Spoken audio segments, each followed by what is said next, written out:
옛날 옛날 나라의 기틀이 무너지고 탐관 오리들이 백성을 수탈하던 시기, 한 시골 마을에 머슴 강민수가 살고 있었습니다. 민수는 일찍 부모를 잃고 홀로 어린 조카 셋을 돌보며 살았지요. 아침부터 저녁까지 뼈가 부서지도록 일만 했습니다. 하지만 그가 받은 품삯은 하루에 겨우 한 줌의 쌀뿐이었어요. 그러나 민수는 자신보다 어린 조카들을 굶길 수 없어 매일 밤 굶주린 배를 움켜쥐고 잠들었습니다. 그러던 어느 겨울날 기나긴 가뭄과 흉년이 이어져 마을 사람들은 기근에 허덕이고 있었지요. 민수의 조카들은 이미 며칠째 밥을 먹지 못해 울고 있었고요.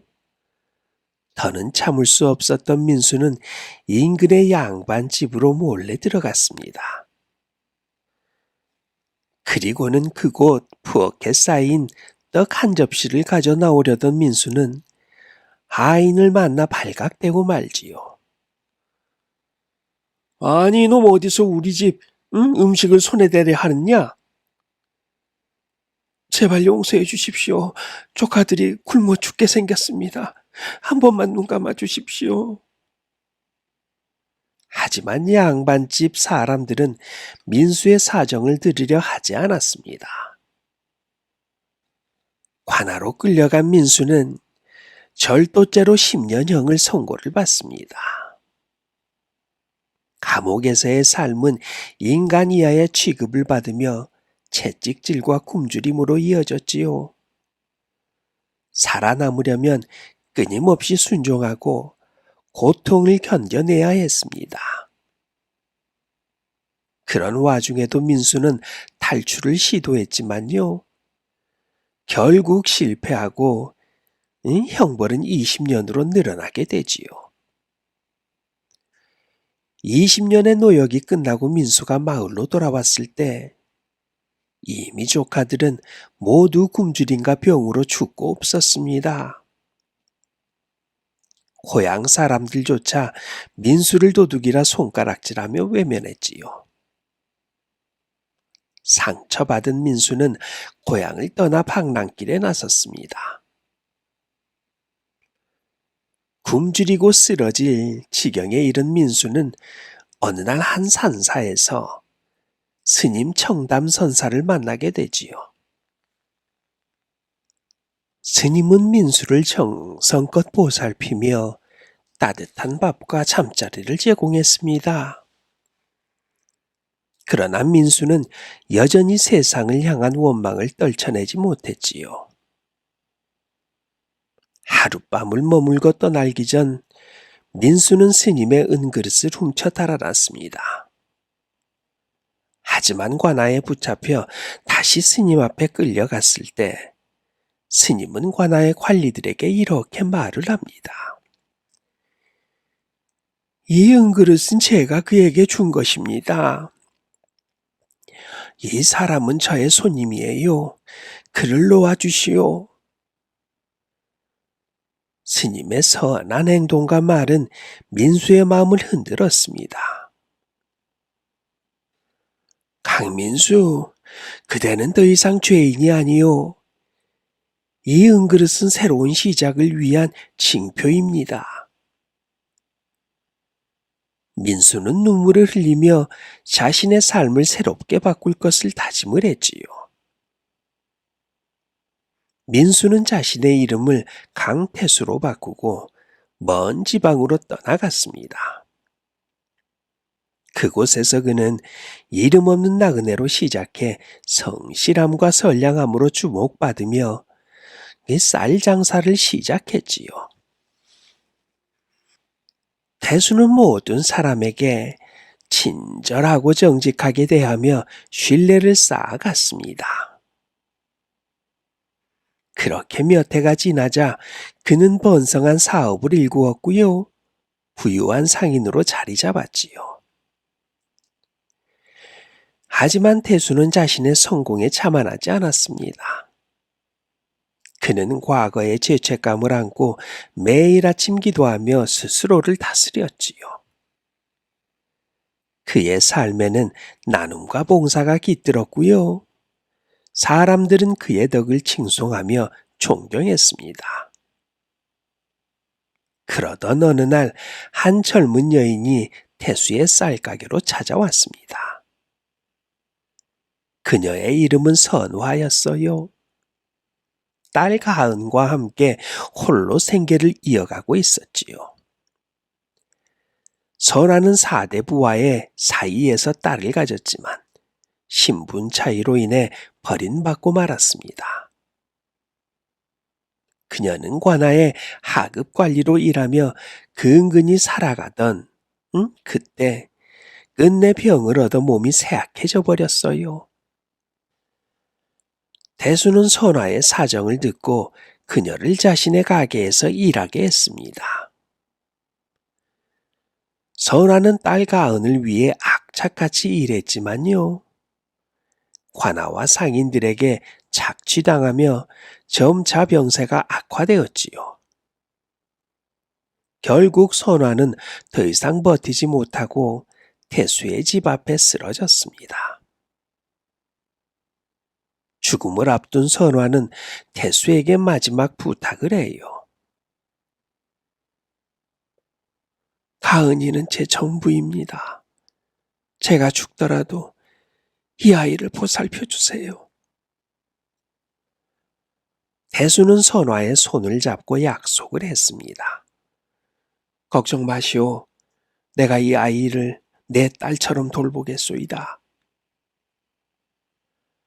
선화가 세상을 떠난 후 태수는 어린 가은을 자신의 양녀로 삼고 정성껏 키우기 시작했어요. 태수는 가은을 위해 조용한 시골 마을로 내려가 작은 집을 마련했습니다. 더불어 그는 쌀 장사를 하며 가은에게 필요한 모든 것을 주었지요. 가은은 태수의 따뜻한 보살핌 속에서 밝고 사랑스러운 아이로 자라났습니다. 그녀는 태수를 친아버지처럼 따랐고요. 태수 역시 가은을 친딸처럼 여겼지요. 하지만 가은의 과거를 아는 옛 주인 배중수와 신분내 부부가 태수의 집을 찾아왔습니다. 이들은 선화가 생전에 가은을 돌봐달라며 준 돈을 탕진하고 가은을 학대했던 악독한 사람들이었지요. 이들 부부는 가은을 빼앗아 가겠다며 협박했고요. 대수는 그들을 막기 위해 금품을 주었습니다. 그러나 그들의 욕심은 끝이 없었어요. 태수가 성공한 상인이라는 소문을 듣고 이들은 태수의 과거를 폭로하겠다고 협박하며 계속 돈을 요구했지요. 태수는 이 일을 계기로 자신의 정체가 드러날까 두려워했습니다. 그러나 태수는 이 상황에서도 가은을 지키기 위해 최선을 다했지요. 그는 가은이 과거의 상처에서 벗어나 행복하게 자랄 수 있도록 노력했습니다. 시간이 그렇게 흘러 가은은 어른이 되었습니다. 어른이 되어 한양에서 온 청년 윤재영과 사랑에 빠지지요. 재영은 학문에 뛰어났고요. 자유와 정의를 위해 싸우는 그런 사람이었습니다. 대수는 처음에는 두 사람의 관계를 반대했지만 윤재영의 진심을 알게 되면서 그들의 사랑을 인정하게 되었지요. 재영은 가은에게 자신의 꿈과 그리고 혁명에 대해 이야기하며 더 나은 세상을 만들겠다고 다짐을 했습니다. 하지만 재영이 속한 조직은 관아의 표적이 되었고요. 재영은 체포될 위기에 처했지요. 대수는 가은과 재영을 보호하기 위해 스스로 관아에 나가 자신의 정체를 밝히고 자수를 했습니다. 이유는 재영이 도망칠 수 있도록 시간을 벌어주기 위해서였지요. 그렇게 태수는 감옥에 갇히게 되었고요. 감옥에 갇혀 자신의 삶을 돌아보았습니다. 그는 과거의 죄를 속죄하며 가은과 재영이 더 나은 세상을 살아가기를 기도했지요. 한편 가은과 재영은 태수를 구하기 위해 노력했습니다. 재영이 속한 조직의 동료들은 태수의 선행을 증언하며 그의 속방을 요구했지요. 그 요구로 인해 마침내 태수는 석방이 되고 가은과 재영의 결혼식에서 축복을 보낸 뒤 조용히 세상을 떠났습니다. 그의 삶은 사랑과 희생이 가득 찬 여정이었습니다. 태수의 무덤 앞에서 가은은 이렇게 말해요. 아버지, 당신의 희생 덕분에 우리는 새 삶을 살게 되었습니다. 감사합니다. 다음 이야기입니다. 옛날, 아주 오랜 옛날, 한적한 산골 마을에는요, 유례 없는 가뭄이 찾아왔어요. 강은 바닥을 드러냈고 논과 밭은 쩍쩍 갈라졌습니다. 바람은 메마른 먼지만 흩날렸고요. 나무들은 잎을 말린 채 시들어갔지요. 마을 곳곳에서는 아사했다는 소식이 들려왔고 심지어 몇몇 가정은 서로의 목숨을 담보로 생존을 도모하는 끔찍한 지경에까지 이르게 되었습니다. 이 작은 마을에서도 가장 궁핍했던 가정 중 하나는 바로 남매 옥분과 옥돌의 집이었어요. 15살 옥분과 10살 옥돌은 가난한 농부인 아버지 춘복과 계모 김씨와 함께 살고 있었지요. 그들의 집은 허술한 초가로 기와장 하나 없는 얇은 지푸라기 지붕 아래 비바람만 막을 수 있을 정도의 처마가 덮여져 있었습니다. 옥부는 어릴 적부터 집안일을 도맡아 하며 부모를 도와왔어요.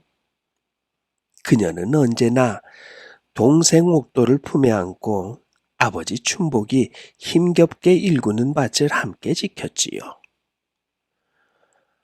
그러나 이 가뭄은 아무리 노력해도 해결되지 않는 문제였습니다. 곡식안톨 자라지 못한 황폐한 땅은요, 아무것도 돌려주지 않았고 집 안의 쌀독은 점차 텅 비어갔지요. 옥돌은 배고픔을 참지 못하고 울음을 터뜨렸습니다. 그러면서 밥 달라고 우네요. 옥부는 동생의 작은 손을 꼭 잡으며 애써 미소 지어 보였지요. 옥돌아, 조금만 참아. 곧 아버지가 뭔가 해결책을 찾으실 거야. 그러나 옥분의 말은 위로에 불과했습니다. 아버지 춘복은 밤마다 홀로 깊은 한숨을 내쉬며 손으로 머리를 감쌌지요. 이러다 정말 굶어 죽겠네. 내가 무슨 수를 써야 하는데. 그의 눈빛은 점차 공포와 무력감으로 물들어갔습니다. 계모 김씨는 이 상황을 더 이상 참지 못했어요. 그러니까 그 애들을 데리고 산으로 가서 버리고 오라고. 그녀의 목소리는 냉혹했습니다. 춘복은 깜짝 놀라며 김씨를 노려보았지요. 뭐라고? 내 자식을? 어떻게 그런 말을 할 수가 있어? 이대로라면 다 죽게 생겼어요. 다 죽는다고. 그 애들이 없으면 그래도 우리는 살아남을 수 있잖아요. 선택해. 다 죽을 건가? 아니면 그녀는 춘복의 약해진 마음을 정확히 찔렀습니다. 춘복은 한참 동안 아무 말도 하지 못한 채 침묵했지요. 며칠 뒤 김씨는 다시 말했습니다. 내가 다 준비해놨어. 내일 새벽에 애들을 데리고 가서 버리고 와. 춘복은 마지못해 고개를 끄덕였습니다. 그들의 대화는 차마 누군가에게 들려서는 안 될 비밀이었지만요. 우연히 그 장면을 목격한 사람이 있었으니 바로 옥돌이었어요. 옥돌은 부모의 대화를 엿듣고는 그 자리에 얼어붙었습니다. 그의 어린 가슴은 두려움과 충격으로 요동쳤지요. 그는 곧장 누나 옥분에게 달려갔습니다. 누나, 큰일 났소. 아버지 어머니가 우리를 산에다가 버리겠대. 옥분은 당혹스러웠지만요. 동생이 무서움에 떠는 모습을 보고 차분히 말했지요. 옥돌아, 걱정하지 마. 우리가 무사히 집으로 돌아올 방법을 찾을 거야. 그날 밤 옥부는 부엌에서 쌀 한 줌을 몰래 챙겼습니다. 그리고 그녀는 마음속으로 다짐했지요. 산으로 가는 길에 쌀을 조금씩 흘리며 표시를 남기면 우리가 다시 길을 찾을 수 있을 거야. 다음 날 새벽 김 씨는 남매를 깨우며 말했습니다. 얘들아, 오늘은 산에 나무를 하러 가지 않을래? 날씨가 좋으니 새벽부터 부지런히 움직이자꾸나. 남매는 그 말 속에 숨겨진 의도를 알아챘지요. 새벽이 밝아올 무렵 김 씨는 남매를 깨워 밖으로 나가라고 했습니다. 그녀는 부드러운 미소를 지으며 말했어요. 얘들아, 오늘은 어쩜 이렇게 날씨가 좋으니? 얼른 산에 나무하러 가자. 나무를 잘 베어서 집에 가져오면 저녁에는 고구마 구워줄게. 옥돌은 여전히 김 씨를 믿지 못하며 불안한 눈빛으로 옥분을 쳐다봤지요. 하지만 옥분은 동생을 안심시키며 고개를 끄덕였습니다. 그리고 그녀는 전날 밤 몰래 챙겨둔 쌀을 품에 숨기고는 김씨와 춘복을 따라 나섰지요. 이른 아침의 숲은 신선한 공기와 함께 고요함을 머금고 있었습니다. 하지만 그 고요함 속에는 어딘가 알 수 없는 불안감이 스며들어 있었지요. 길을 따라 걷던 김씨와 춘복은 종종 뒤를 돌아보며 남매가 자신들을 따르고 있는지 확인했습니다. 그 사이 옥부는 조심스럽게 품에서 쌀을 꺼내 길가에 뿌렸습니다. 옥돌아, 아무 걱정하지 마. 내가 돌아갈 길을 만들고 있어. 옥돌은 누나의 행동을 보며 그나마 안도했지만요. 그의 마음속에는 여전히 불안감이 가득했습니다. 숲은 점점 깊어졌고 길은 험해졌지요. 나무들은 하늘을 가릴 정도로 빽빽하게 들어섰고요. 짙은 그늘이 깔리면서 점점 더 불안해졌습니다. 김 씨는 한참을 걷다 멈춰서며 말했습니다. 얘들아, 여기서 잠시 쉬어가자꾸나. 우리가 저 앞쪽에서 나무를 베고 올 테니 너희들은 여기서 잠시 기다리렴. 쉬면서. 준복은 말없이 도끼를 들고 김씨를 따라갔습니다. 그러나 그들은 나무를 하러 간 것이 아니라 남매를 두고 숲을 떠나기 위한 계략을 꾸미고 있었지요.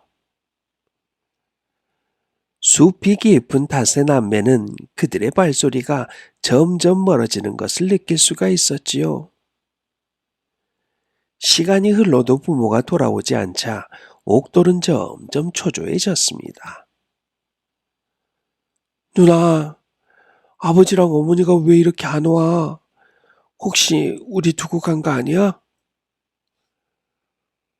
옥부는 동생의 손을 꼭 잡으며 침착하게 말했습니다. 걱정하지 마. 우리가 길에 쌀을 뿌렸잖아. 그 길을 따라가면 집으로 돌아갈 수 있을 거야. 남매는 발길을 돌려 숲을 빠져나가려고 했습니다. 하지만 그들이 지나온 길에는 쌀이 흔적도 없이 사라져 있었어요. 바닥에는 쌀 대신 새들의 발자국만 남아 있었습니다. 아니, 새들이 쌀을 다 먹었어. 옥부는 경악하며 중얼거렸지요. 그녀는 애써 담담하게 보이려고 했지만 옥돌은 이미 두려움에 떨고 있었습니다. 누나, 우리 이제 집에 못 돌아가는 거야? 여기서 죽는 거야? 옥부는 울먹이는 동생을 달래며 말했지요. 아니야, 절대 죽지 않을 거야. 우리가 다른 방법을 찾아야 해. 포기하면 안 돼. 남매는 한참 동안 숲속을 헤맸지요. 그러나 숲은 끝없이 이어졌고요. 나무들은 점점 더 기괴한 모습을 띠었습니다. 굽은 나뭇가지들은 마치 살아있는 손처럼 느껴졌고 바람이 나뭇잎을 흔들 때마다 으스스한 속삭임이 들려왔습니다. 그 소리는 아이들의 이름을 부르는 것처럼 들렸어요. 옥돌은 두려움에 휩싸여 옥분의 옷자락을 꽉 잡았습니다. 누나, 나 너무나 무서워. 옥분도 두려웠지만 동생을 지켜야 한다는 책임감이 그녀를 버티게 했지요. 옥돌아, 우리 꼭 살아남을 거야. 조금만 더 힘내자. 해가 점점 지면서 숲은 완전히 어둠 속에 잠겼습니다. 나뭇가지 그림자는 마치 거대한 괴물처럼 아이들을 덮치려는 듯 했고요. 저 멀리서 여우의 울음소리가 들려왔어요. 남매는 배고픔과 공포에 지쳐 거의 기절할 지경이었습니다. 그 순간 숲 저편에서 희미한 불빛이 보여요. 옥돌은 그 불빛을 가리키며 말했습니다.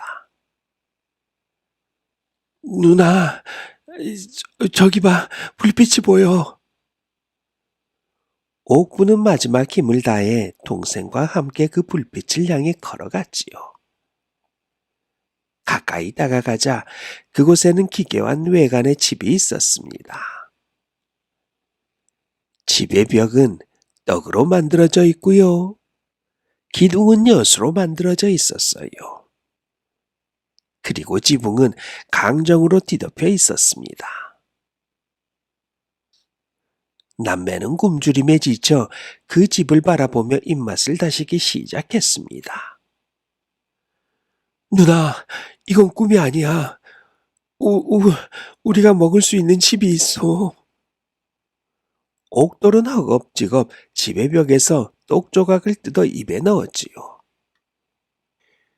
옥부는 경계했지만 동생이 먹는 모습을 보다 그녀도 떡을 먹기 시작했지요.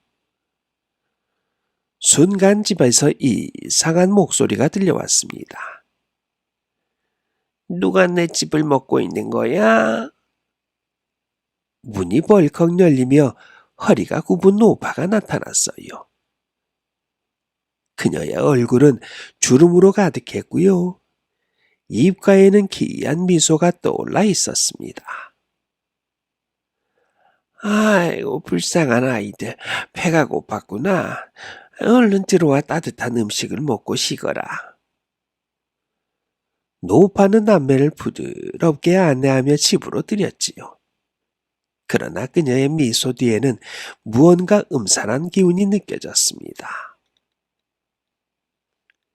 남매가 노파의 집에 들어섰을 때 내부는 예상과는 달리 따뜻하고 아늑한 분위기로 꾸며져 있었어요. 벽에는 화려한 장식이 걸려 있었고요. 커다란 솥에서는 맛있는 음식 냄새가 풍겨 나왔습니다. 테이블 위에는 막 지은 듯한 밥과 김이 모락모락 나는 고기 요리가 차려져 있었어요. 옥돌은 음식 냄새에 홀린 듯 노파를 바라보았습니다. 아가야, 배고팠지? 어서 먹으렴. 노파는 부드럽게 미소를 지으며 말했어요.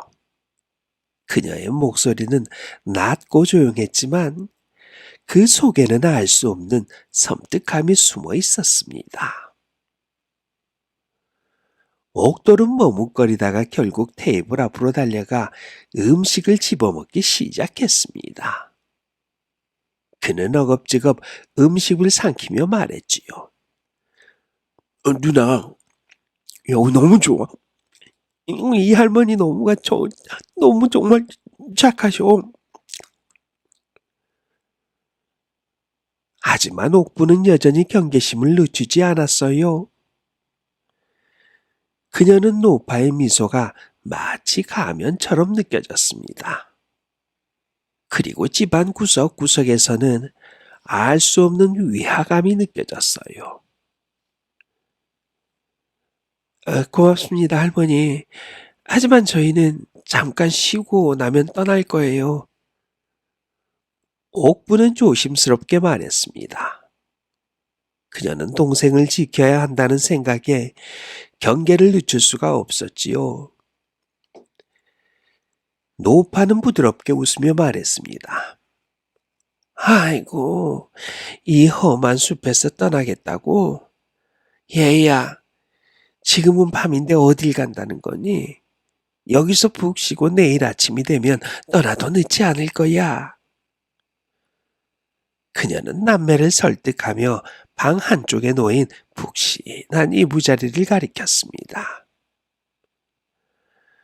옥돌은 이미 노파의 말을 믿고 음식과 이부자리에 만족하고 있었지만요. 옥부는 속으로 불안감을 떨칠 수가 없었어요. 그녀는 동생이 잠들자마자 조용히 방을 나와 집 안을 살피기 시작했습니다. 그녀는 벽에 걸린 장식들이 이상하게 귀귀하다는 것을 느꼈지요. 거미줄이 덮인 장식들 사이에서 작고 낡은 인형들이 눈에 띄었습니다. 인형들은 모두 섬뜩하게 웃고 있는 표정을 짓고 있었고요. 그들의 손에는 누군가의 머리카락처럼 보이는 검은 실타래가 엉켜 있었습니다. 옥부는 공포에 질려 더 이상 방을 살피지 못하고 동생 옆으로 돌아왔지요. 그녀는 잠든 옥돌을 꼭 껴안으며 속으로 생각했습니다. 이 집은 뭔가 이상해. 내일 아침이 되면 반드시 떠나야 해. 그러나 밤이 깊어질수록 옥분의 불안은 현실이 되었지요. 깊은 잠에 빠져있는 옥돌의 숨소리 옆에서 옥분은 깨어 있었습니다. 그때 문 너머에서 들려오는 기괴한 소리가 그녀를 자극했습니다. 맛있겠군. 얼마나 부드럽고 달콤할까. 그 소리는 마치 노파의 목소리 같았지만요. 그녀가 낮에 들었던 그 부드러운 목소리와는 달랐어요. 대신 쉰 목소리에 탐욕과 섬뜩함이 가득 담겨 있었습니다.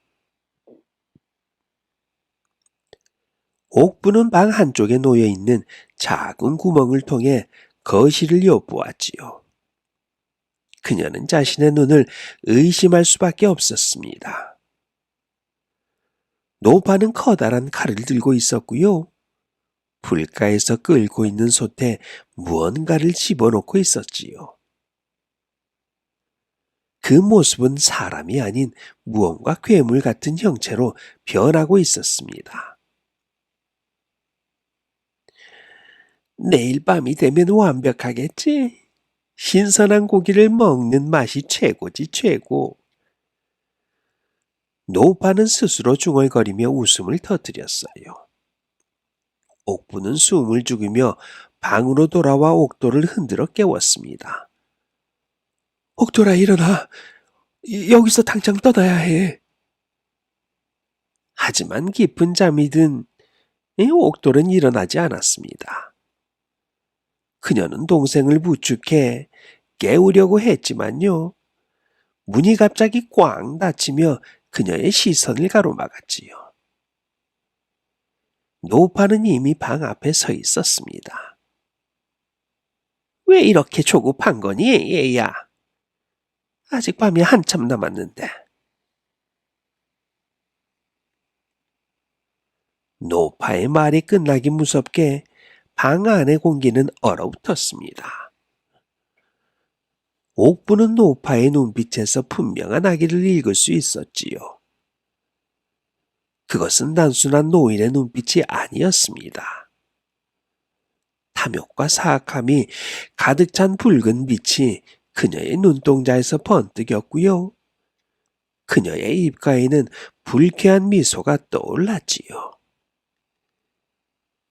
얘야, 밤중에 어딜 가려고 이렇게 서두르는 거니? 노파의 말투는 여전히 다정했지만요. 그녀의 모습은 왠지 점점 이상하게 변해가는 듯했어요.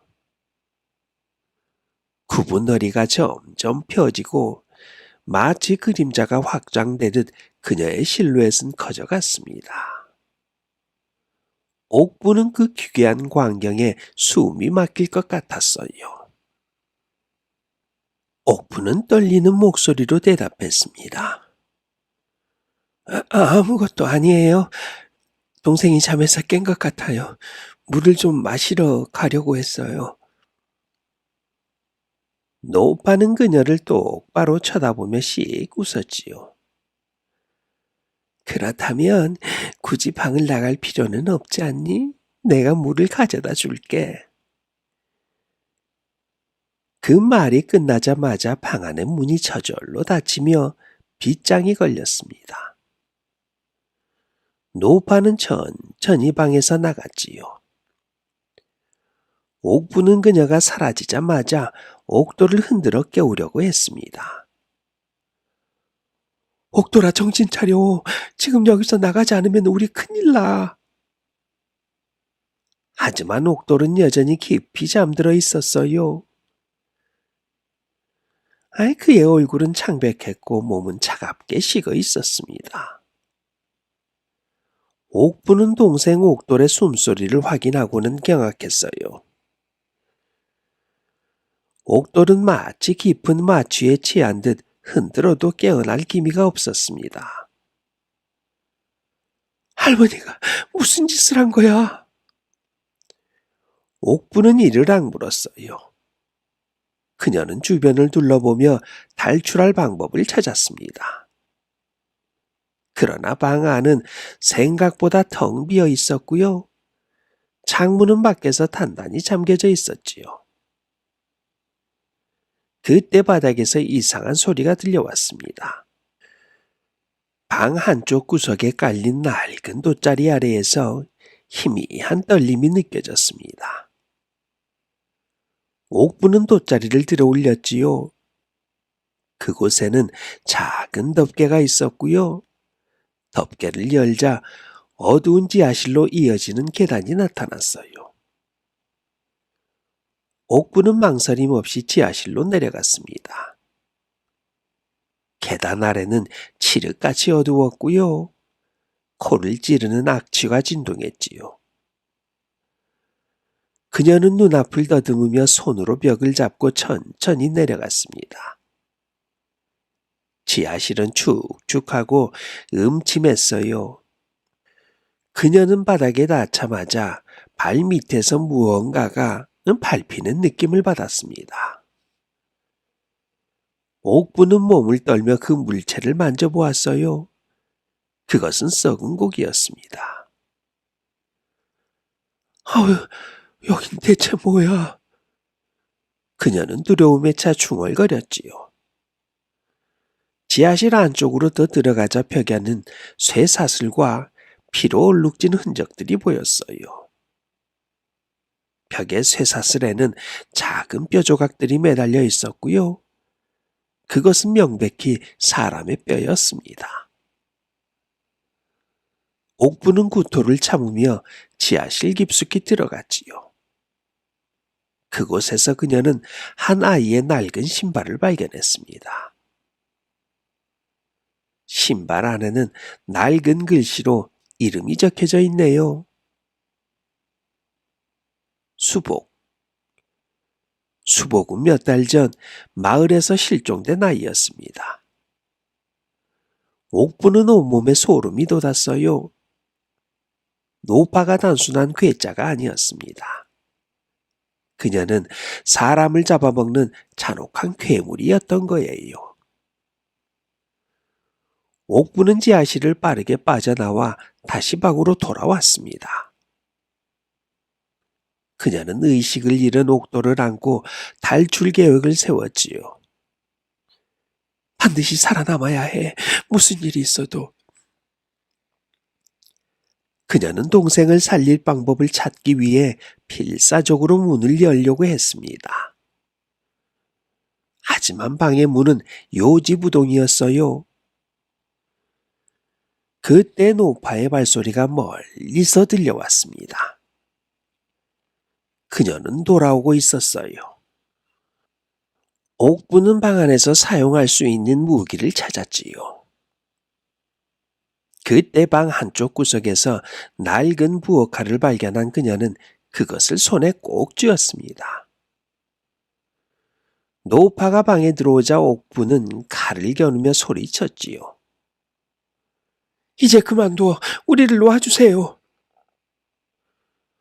노파는 웃음을 터뜨리며 말했습니다. 내가 너희들을 놓아주기를 바란다면 너무 큰 기대를 하는 것 아니니? 내 식탁에 올릴 고기를 스스로 놓아줄 것 같아. 그녀는 말을 끝내자마자 눈앞에서 모습을 바꿨습니다. 굽었던 허리는 완전히 펴졌고요. 그녀의 얼굴은 사람의 얼굴이 아니었어요. 그녀는 거대한 손톱이 달린 손을 뻗어 옥분에게 다가갔습니다. 옥분은 두려움을 억누르며 칼을 휘둘렀지만 노파는 민첩하게 피하며 소리쳤지요. 반항이 더 재미있군. 너희들 아주 맛있을 것 같아. 옥부는 죽을 힘을 다해 노파와 싸우기 시작했습니다. 방 안은 두 사람의 몸싸움과 비명으로 가득 찼고요. 옥돌은 여전히 바닥에 누워 있었습니다. 옥부는 노파와의 싸움 속에서 절박한 결단의 순간을 맞이했어요. 방 안은 이미 아수라장이 되었고요. 노파의 기괴한 웃음소리가 공기를 가르고 있었지요. 너희들 어차피 여기서 빠져나갈 수는 없단다, 이 애송이들아. 너희 발버둥이 나를 얼마나 즐겁게 만드는지 모르는구나. 노파의 눈은 피처럼 붉게 빛났으며 더욱 흉측해졌습니다. 옥부는 뒤로 물러서며 방 한쪽에 놓여있던 낡은 촛대를 움켜쥐었어요.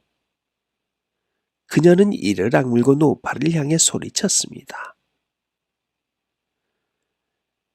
내 동생과 나는 절대로 너의 손에 넘어가지 않을 거야.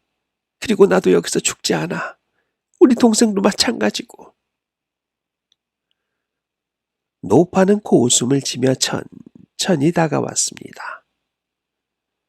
그녀의 손톱은 점점 길어졌고요.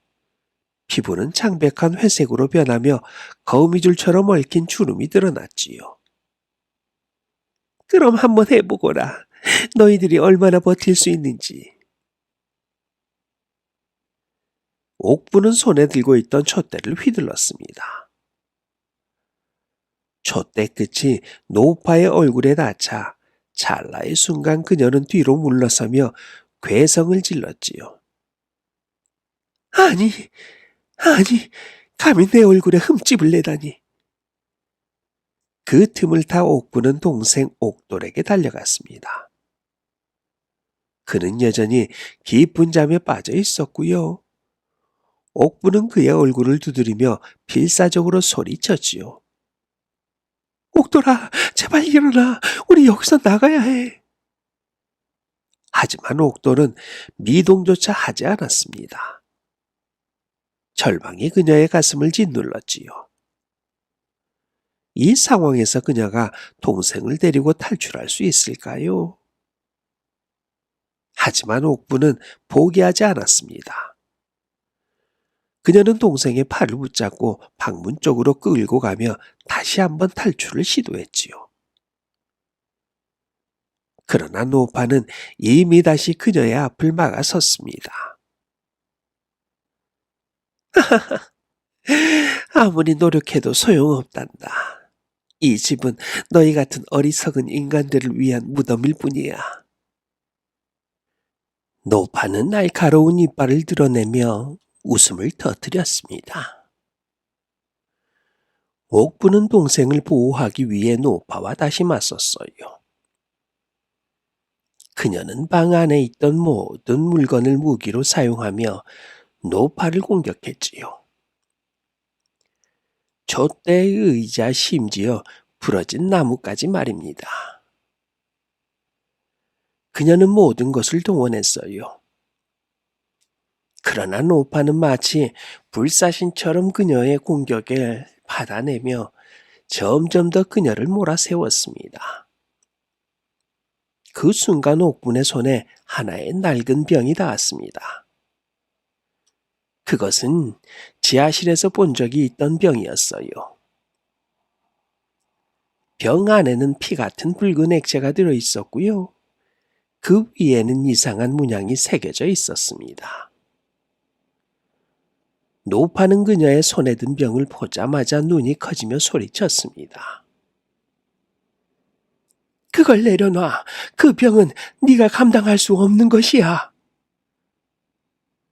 하지만 옥부는 병의 위험성을 알면서도 그것을 무기 삼아 던질 결심을 했지요. 그녀는 병을 높이 들어 노파를 향해 던졌습니다. 병이 노파의 몸에 닿자마자 병 안의 붉은 액체가 그녀의 피부에 스며들며 거대한 불꽃이 일어났어요. 노파는 비명을 지르며 몸부림쳤습니다. 그녀의 몸은 불길에 휩싸였고요. 방 안에는 그녀의 고통스러운 비명이 가득 찼지요. 옥부는 이 틈을 타 동생을 끌고 방을 나갔습니다. 그녀는 문을 열고 복도를 따라 빠르게 달렸지요. 복도의 벽은 갑자기 붉은 피로 뒤덮였고요. 마치 살아 움직이는 것처럼 벽에서 손이 뻗어나와 그녀를 붙잡으려고 했습니다. 옥부는 필사적으로 그 손길을 피하며 동생을 끌어안았지요. 집은 점점 기괴하게 변했습니다. 바닥은 울렁거렸고요. 전정은 떨어질 듯 흔들렸지요. 옥부는 집안의 모든 것들이 살아 움직이며 자신들을 삼키려 한다는 것을 깨달았습니다. 옥돌아, 조금만 버티자. 곧 집을 빠져나갈 수 있을 거야. 그녀는 문을 하나하나 열며 탈출구를 찾았습니다. 하지만 문 뒤에는 모두 어두운 허공이나 끔찍한 시체들이 쌓여 있었어요. 절망이 그녀를 휩쓸었지만 그녀는 포기하지 않았습니다. 마침내 그녀는 집의 정문을 발견했고요. 정문은 붉은 빛으로 빛나며 무언가를 경고하듯 흔들리고 있었지요. 옥부는 문을 열기 위해 힘을 쏟았고 마침내 이 문이 열리며 찬바람이 그녀의 얼굴을 스쳤습니다. 그 순간 노파에 불타는 모습이 뒤에서 그녀를 따라오고 있었지요. 너희 둘은 여기서 나갈 수가 없어. 옥부는 마지막 힘을 다해 동생을 집 밖으로 밀쳐냈습니다. 그리고 자신은 노파의 손길이 닿기 직전 문을 닫아버렸습니다. 그녀는 동생을 살리기 위해 자신의 목숨을 희생한 것이었어요. 옥돌은 집 밖에서 정신을 차리고 누나를 부르며 문을 두드렸습니다. 하지만 집 안에서는 더 이상의 소리가 들리지 않았어요. 대신 집 전체가 거대한 불길에 휩싸이더니 마침내 무너져 내렸습니다. 옥돌은 무릎을 꿇고 오열을 했지요. 그는 누나가 자신을 위해 희생했음을 깨달았습니다. 그의 앞에는 누나가 남긴 낡은 병의 파편 하나가 놓여 있었지요. 그것은 그녀의 마지막 결단을 상징하는 것이었습니다. 옥돌은 누나의 희생을 마음에 새기며 집으로 돌아갔습니다. 그는 누나의 희생이 헛되지 않도록 정직하고 용감하게 살기로 결심했지요. 그날 이후 그 숲에서는 더 이상 노파의 집은 발견되지 않았습니다. 하지만 지나가는 사람들은 종종 숲에서 여자아이의 속삭임을 들었다고 해요. 옥돌아, 강하게 잘 살아. 다음 이야기입니다. 옛날, 아주 오랜 옛날, 깊은 산골 마을에 사는 부부는요, 아들 하나 없이 살아가고 있었습니다. 비록 가난한 농부였지만 부부는 서로를 의지하며 하루하루를 성실히 살아갔지요. 그러나 세월이 흘러도 아이가 생기지 않자 부부는 깊은 상심에 빠졌습니다. 어느 날 아내는 남편에게 이렇게 말을 해요. 아이가 없다면 우리 가정은 결국 대를 잇지 못할 거예요. 산신령께 빌어보는 건 어떨까요?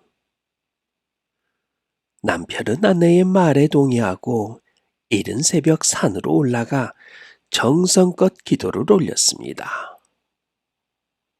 매일 새벽마다 산 정상의 바위 앞에서 향을 피우며 간절히 소원을 빌던 어느 날, 아내는 기묘한 꿈을 꾸었어요. 꿈속에서 산신령이 나타나 부드럽게 미소를 지으며 말합니다. 네 정성이 참으로 지극하니 하늘에서 특별한 아이를 보내리라. 하지만 이 아이는 보통의 아이와 다를 것이니 그를 받아들일 준비를 하거라.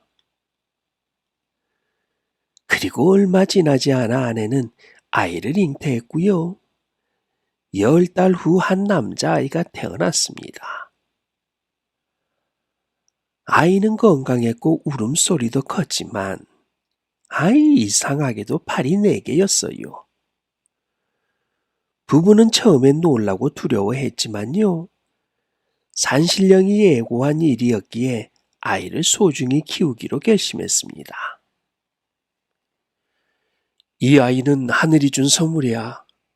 세상 사람들이 뭐라고 하든 우리는 이 아이를 지켜야 해. 아이는 강민이라는 이름을 얻고 부모의 사랑 속에서 자라기 시작했습니다. 하지만 그의 비범한 외모는 이웃들의 주목을 받았지요. 마을 사람들은 처음에 호기심을 보였지만요. 점차 두려움을 느끼기 시작했습니다. 일부 사람들은 아이를 두고는 불길한 존재라며 험담을 퍼뜨리기도 했지요. 팔이 네 개라니, 저 아이는 분명 저주받은 게 틀림이 없어. 그러나 강민은 자신의 몸을 부끄러워하지 않았어요. 그는 부모의 사랑을 믿고 매일 자신을 단련하며 점점 더 힘이 세지고 지혜로워졌습니다. 강민이 15살이 되었을 때 그의 힘은 어른들을 능가했어요. 나무를 하는 일이나 밭을 가는 일에서 그는 2배의 속도로 일을 처리했습니다. 하지만 사람들의 시선은 그의 능력을 칭찬하기보다는 두려워하는 쪽으로 기울었지요. 어느 날 마을 잔치에서 강민은 자신의 팔 4개를 이용해 묘기를 부렸습니다. 커다란 바위를 들어 올리고 동시에 나무를 손질하며 사람들의 이목을 끌었지만요. 마을 사람들은 이를 못마땅하게 여겼지요. 아유, 어찌 저리도 기이한 아이를 데리고 살 수 있단 말인가? 저런 힘이 언제 폭발할지 모른단 말이야. 결국 마을 회의에서 강민의 부모를 불러냈습니다. 노인들은 부모에게 강민과 함께 마을을 떠날 것을 종용했어요. 우리는 너희를 미워해서가 아니라 다만 그 아이의 모습이 마을 사람들을 불안하게 해. 차라리 더 넓은 세상으로 나가거라. 강민은 부모의 눈물을 보며 결심했습니다. 그는 자신의 존재로 인해 부모가 고통받는 것을 원치 않았어요. 아버지, 어머니, 이제 제가 세상을 떠돌며 저의 길을 찾을 때가 된 것 같습니다. 저는 걱정 마시고 건강히 지내십시오. 그는 부모에게 마지막 인사를 하고 홀로 마을을 떠나기로 했습니다. 그의 여정은 이제 시작이었어요. 강민은 마을을 떠나 넓은 세상을 여행하며 다양한 사람들을 만났습니다. 그가 지닌 4개의 팔은 단순히 외모의 기이함을 넘어서 그를 특별한 존재로 만들었지요. 그는 숲에서 나무를 쉽게 하고 노숙자들에게 땔감을 나눠주기도 하고요. 강가에서 고기를 잡아 굶주린 사람들에게 나눠주기도 했습니다. 그의 소문은 점점 널리 퍼지기 시작했지요. 어느 날 강민은 상인 행렬을 습격하는 도적들을 만났습니다.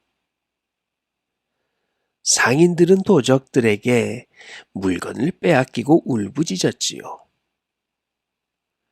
강민은 지체하지 않고 도적들을 향해 돌진했습니다. 4개의 팔은 마치 폭풍처럼 움직였고요. 도적들은 그의 괴력에 압도되어 도망쳤지요. 도움을 받은 상인 한정수는 강민에게 감사의 뜻을 전하며 말했습니다. 당신은 하늘이 보낸 사람이 틀림이 없소. 이 은혜를 어떻게 갚아야 할지 모르겠소이다. 강민은 상인의 집에서 며칠 머물며 상인의 가족과 정을 나누었습니다. 한정수는 강민에게 이렇게 말했어요. 이 세상은 당신 같은 사람이 필요합니다. 두려움 없이 당신의 능력을 펼치시오. 강민은 이 말을 마음에 새기고 세상에 도움을 주는 존재가 되기로 결심했습니다. 강민의 소문은 결국 나라의 왕에까지 전해졌고요. 당시 나라는 외적의 침입과 내부 반란으로 혼란스러운 상황이었지요. 왕은 강민을 불러들여 이렇게 말을 합니다. 소문으로 듣자 하니 너는 비범한 능력을 지녔다고 하더구나. 나라가 어려운 상황이니 너의 능력을 빌려 나라를 지켜다오. 강민은 왕의 요청을 받아들였습니다. 그리고 우선 산적대가 도사리고 있는 산으로 향했지요. 산적들의 소굴은 험준한 산속이었지만요. 그는 지체하지 않았습니다. 그리고 산적대를 만나자 4개의 팔로 무기를 마음껏 휘두르며 그는 산적대들을 하나씩 하나씩 제압했지요. 마침내 산적 두목을 생포한 강민은 그를 왕에게 데려갔습니다. 왕은 그의 용맹함에 깊이 감탄하며 말했지요. 네가 없었더라면 이 백성들은 계속해서 고통받았을 것이다. 이제 너를 나라의 수호자로 삼으리라. 강민은 왕의 신뢰를 받으며 나라의 영웅이 되었습니다. 그는 백성을 위해 봉사했고요. 누구보다 헌신적으로 살았지요. 굳은 일, 마른 일, 가리는 것이 없었습니다. 그리고 지위고하를 막론하고 상민이건 아니면 대감이건 간에 상관없이 모두를 한 마음으로 도왔지요. 또한 전쟁이 일어나고 또 나라가 혼란스러울 때는요. 전쟁터에 나가 적을 물리치고 또 나라가 혼란스러울 때는 마을에서 백성을 도우며 자신의 능력을 세상에 알렸지요. 그런데요. 강민은 늙어가며 자신의 삶을 돌아보았습니다. 그리고 이렇게 혼자 속삭입니다. 뭐라고 속삭였을까요?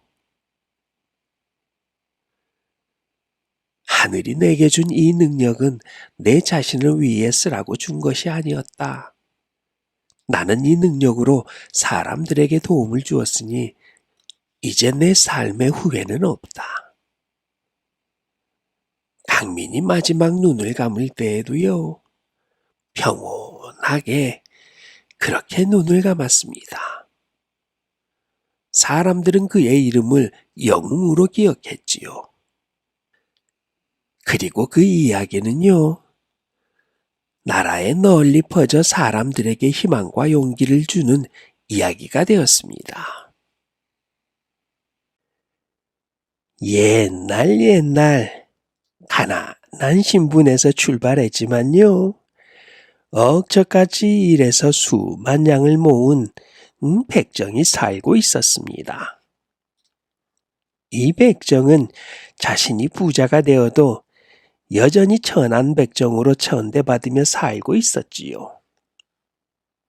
동네 사람들은 그가 아무리 부를 쌓아도 이놈 저놈 하며 막대했고 이 백정은 천한 신분 때문에 인간다운 삶을 살 수가 없다는 사실에 좌절했습니다.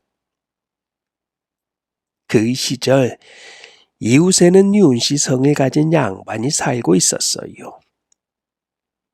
그러나 윤씨는 극도로 가난해서 나라 돈을 빌려 생계를 이어가고 있었고요. 갚을 기한이 다가와도 돈이 없었습니다. 그는 이제 관가의 처벌을 기다리는 신세였어요. 이 백정은 한밤중에 남들이 보지 못하게 돈을 한 바리 실어 윤씨의 집으로 갔습니다. 천한 백정이라며 문전박대를 받았지만요. 끈질기게 사정을 호소해 윤 씨를 만날 수 있었지요. 무릎을 꿇고 백정은 말했습니다. 윤 씨나리, 이 돈으로 나랏돈을 갚으시지요. 천한 저에게는 중요한 돈이 아니니 제발 받으셔서 목숨을 보존하십시오. 윤 씨는 백정의 진심을 느끼고 돈을 받아 나랏돈을 갚았지요. 그러나 백정은 여전히 천대하는 신분으로 살아야 했습니다. 천대를 견딜 수 없었던 이 백정은 서울을 떠나기로 결심했습니다. 그는 모든 재산을 팔아 먼 시골로 내려갔지요. 새로운 땅에서 자신을 아는 사람이 없으니 양반 행세라도 하며 남은 생을 살아보려는 마음이었습니다.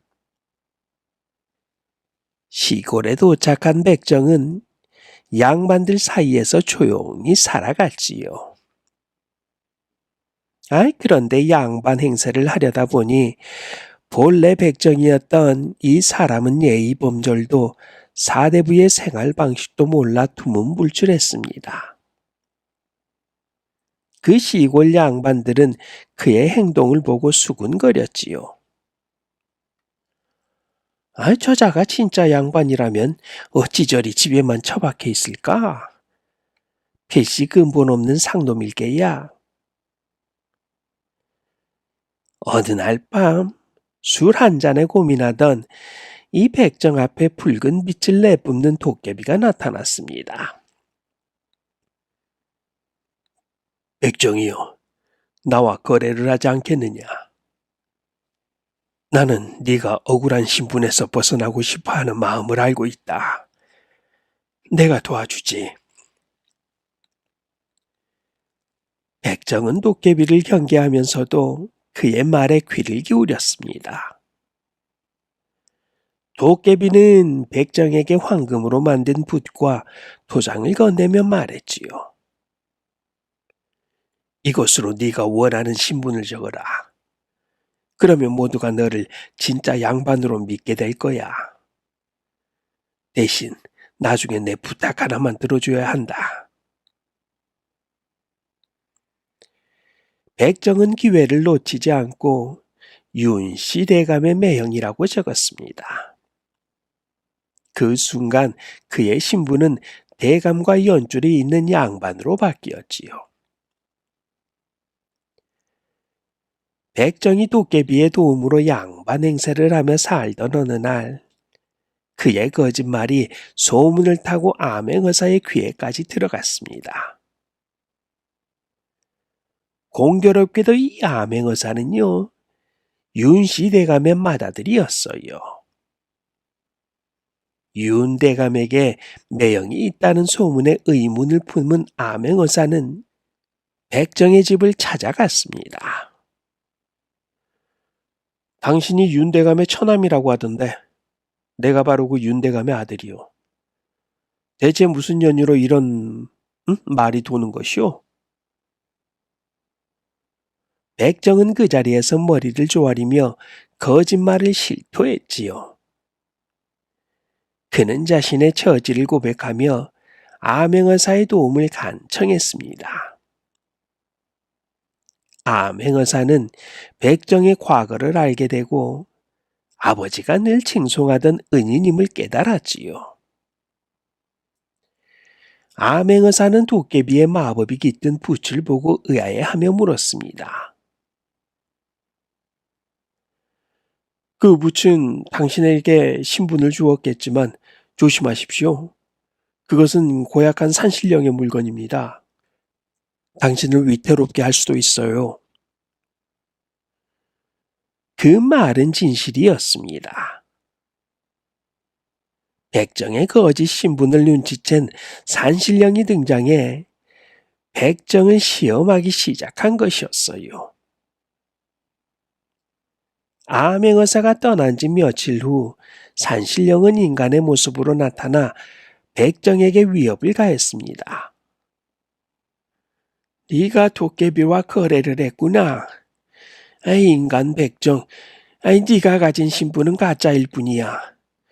네가 나를 위해 재물을 바치지 않는다면 모든 것이 드러날 것이다. 산신령은 백정을 겁주기 위해 그의 꿈에 나타나 끔찍한 환영을 보여주었습니다. 마을 사람들은 백정의 이상한 행동을 보고 그를 의심하기 시작했지요.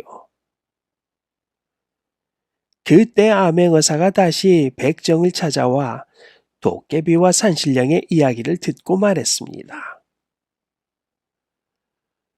거짓 신부는 오래가지 못하는 것이요. 하지만 당신이 진심으로 진한 행동을 뉘우친다면 어쩌면 진정한 양반으로 인정받을 수도 있지 않을까요? 백정은 암행어사의 도움을 받아 산신령에게 맞설 계획을 세웠지요. 산신령이 백정을 압박해 오던 날 밤 도깨비가 다시 나타났습니다. 그는 백정에게 말했지요. 이미 산신령이 나타났으니 나는 널 도울 방법이 없다. 이를 어찌하면 되겠느냐? 나는 이만 떠나겠다. 이렇게 말하고는 도깨비는 떠나버렸습니다. 어떻게 할 수 없는 이 백정은요, 그동안 쌓인 모든 거짓말을 마을 사람들 앞에서 고백했지요. 그는 자신의 본래 신분과 도깨비의 거래를 털어놓았습니다. 사람들은 처음에는 놀랬지만요, 그의 진심을 이해하고 용서했어요. 이후 이 백정은요, 마을 사람들을 위해서 정말로 열심히 일했습니다. 그리고 마음도 후하게 써서 마을 사람들의 마음을 샀지요. 그렇게 시간이 흐르고 쌓여 이 백정은 마을에서 존경받는 인물로 거듭났고요. 양반부럽지 않은 삶을 살게 되었지요. 다음 이야기입니다. 옛날 외딴 산골 마을은 수려한 산과 맑은 강이 흐르는 평화로운 곳이었지요. 이곳에서는 때때로 내려오는 전설이 있었는데요. 바로 마을 한복판에 오래된 무덤에 관한 이야기였습니다. 그 무덤은 한때 마을에서 가장 아름다운 처녀였던 연화의 것이었지요. 연화는 사랑하는 남자와 혼인을 앞두고 갑작스레 세상을 떠난 비극적인 여인이었습니다. 그는 살아생전 약혼을 상징하는 혼인 반지를 손에서 절대 놓지 않았고요. 그 반지는 그녀의 사랑과 헌신의 증표였지요. 연화의 죽음은 마을 사람들에게 큰 슬픔을 남겼습니다. 마을 사람들은 그녀의 명복을 빌며 정성껏 무덤을 돌봤지요. 하지만 시간이 흐르고 연화의 이야기가 점점 미쳐갈 무렵 이상한 일이 벌어지기 시작했습니다. 밤마다 무덤 근처에서 여인의 흐느끼는 소리가 들렸고요. 지나가던 이들이 무덤 위에서 반짝이는 혼인 반지를 보았다고 했어요. 그 반지는 죽은 자의 혼이 깃든 물건이니 절대 손대지 말거라. 마을 어르신들은 반복해서 경고했지만 호기심과 욕망에 눈이 먼 사람들은 이를 무시했습니다. 그리고 얼마 지내지 않아 그 반지를 탐내던 사람들이 하나 둘씩 사라지거나 의문의 죽음을 맞이했지요. 그 전설은 시간이 흐르며 점점 더 기괴한 이야기로 변해갔습니다. 마을 사람들은 밤이 되면 무덤 근처를 피했고요. 그것은 곧 금단의 장소가 되었지요. 그러나 그곳에 손을 뻗으려는 이들은 여전히 끊이지 않았습니다. 마을에는요, 가장 용감하다는 도율이라는 젊은 사냥꾼이 살고 있었습니다. 그는 늘 가난에 허덕였지요. 그는 더 이상 고단한 삶은 참지 못하고 마을을 떠나 새로운 시작을 꿈꾸던 중이었습니다. 그러던 어느 날 저녁 도율은 주막에서 술잔을 기울이다가 연하의 전설과 혼인 반지 이야기를 들었습니다. 그 반지가 신기한 보석으로 만들어졌다고 하더라고. 아마 그걸 훔쳐서 팔면 한양에 가서도 잘 살 수 있지 않을까? 주변 사람들이 겁에 질려 몸을 떨었지만요. 도율은 이를 비웃으며 말했습니다. 그깟 죽은 자의 저주 따위가 나를 어찌하겠어? 나는 그 반지를 가져다가 큰 돈을 벌고 말 거야. 술 기운에 들뜬 도율은 그날 밤 곧장 연화의 무덤으로 향했습니다. 달빛이 흐릿하게 비추는 밤, 숲길은 무섭도록 조용했고요. 바람마저 멈춘 듯 했지요. 그는 이내 무덤을 발견했고 그곳에는 전설처럼 반지가 희미하게 빛나고 있었습니다. 그는 주저하지 않고 반지를 잡아 빼냈지요. 그 순간 차가운 바람이 사방에서 몰아쳤고요. 귓가에 낮게 울리는 여인의 목소리가 들려왔습니다. 도율, 내 반지 돌려줘. 도율은 그 소리를 무시하고 반지를 품속에 넣었지요. 그러나 발걸음을 돌리는 그 등 뒤에서 나뭇가지가 저절로 흔들리고 돌들이 굴러 떨어지는 기이한 현상이 계속되었습니다. 그는 서둘러 무덤을 떠났지만요. 머릿속에는 여인의 속삭임이 계속해서 맴돌았지요.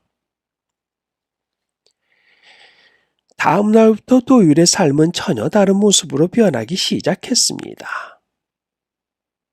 숲에서 사냥을 하려 해도 화살은 짐승들에게 절대 닿지 않았고요. 가까스로 잡은 동물도 이미 이상하게 부패한 상태였어요. 동물의 눈에서는 마치 무언가에 놀란 듯한 공포가 서려 있었습니다.